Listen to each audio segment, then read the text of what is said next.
ఈ గుగ్గిల నాయనార్ జీవితంలోనే ఆ పక్కనే ఉన్నటువంటి రాజ్యంలో ఒక శివలింగం ఒకటి ఉంది. ఆ శివలింగం ఇలా ఉంటుంది, గొట్టంలాగా కింద వెడల్పుగా ఉంటుంది, పైకి వెళ్లే కొద్దీ సన్నగా ఉంటుంది. అటువంటి శివలింగం ఒకటి బాగా ఎత్తుగా ఉన్నటువంటి పీఠం మీద ఉంది. ఒక చిన్న పిల్ల ఆ శివలింగం దగ్గరికి వెళ్ళింది, అరమరిక తెలియని పిల్ల. ఆ పిల్ల వెళ్లి చేతిలో ఒక తుమ్మి పువ్వు పట్టుకుని వెయ్యాలనుకుంది. ఆ పీఠం పట్టుకుంది, ఎగిరింది, ఎక్కింది, అందలేదు. ఆ పిల్ల ఏడుపు మొదలెట్టింది.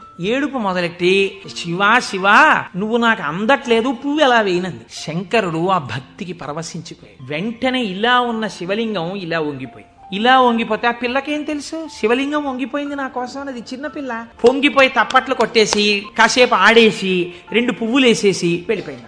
అనేక శివలింగాలు ఉంటుంటాయి కదా గుళ్ళో, ఈ శివలింగం వంగడంలో లోపల ఉన్న శివలింగం కూడా వంగిపోయింది. మరునాడు అర్చక స్వామి చూసి భయపడిపోయాడు, ఇదేమిటి శివలింగం ఇలా వంగిపోయిందని. మహారాజుకు తెలిసింది ఇది ఏదో అరిష్టం జరుగుతుంది, శివలింగం వంగింది ఏమిటని భయపడ్డారు. ఈ శివలింగానికి వంపు దిద్దిలా పైకి తీయాలి. వాళ్ళకి ఉన్న తెలివితేటలు ఏమిటంటే ఈ వంగిపోయినటువంటి శివలింగానికి పెద్ద పెద్ద ఇనప గొలుసులేసి ఏనుగులకు కట్టి లాగించారు.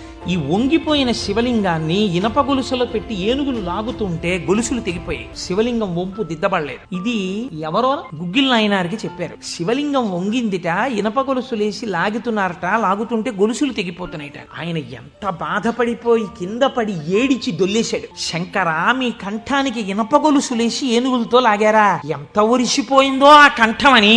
అంతే, విన్న చోటు నుంచే పరిగెత్తి పారిపోయాడు పక్క రాజ్యానికి.